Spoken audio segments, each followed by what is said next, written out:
ገይሪል መግዱቢ ዐለይሂም ወለዷሊን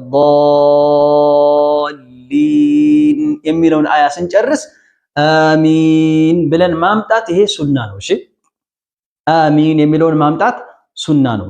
አሚን የሚለውን ባያመጣ አንድ ሰው ሰላቱ ውድቅ አይሆንም፣ ግን ሱና ነው። ይሄንን መዘንጋት የለብንም ማለት ነው። አሚን ማለት አላሁመ ስተጂብ ማለት ነው። ጌታዬ ሆይ ተቀበል ተቀበለኝ እንደማለት ነው። ምኑን ነው ተቀበለኝ እያልን ያለነው?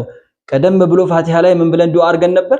ኢህዲነ ሲራጠል ሙስተቂም ቀጥተኛውን መንገድ ምራን፣ ሲራጠል ለዚነ አንዓምተ ዐለይሂም ገይሪል መግዱቢ ዐለይሂም ወለዷሊን የነዛን ጸጋህን የዋልክላቸውን ሰዎች ትክክለኛውን መንገድ ምራን፣ አንተ የተቆጣህባቸው ሰዎች ወይም ደግሞ የጠማማዎቹን ሰዎች መንገድ ያልሆነውን ቀጥተኛውን መንገድ ምራን እያልን ዱዓ ስናደርግ ነበርና ያንን አላህ Subhanahu Wa Ta'ala እንዲቀበለን አላሁመ ስተጂብ እያልን ነው አሚን ስንል ማለት ነው።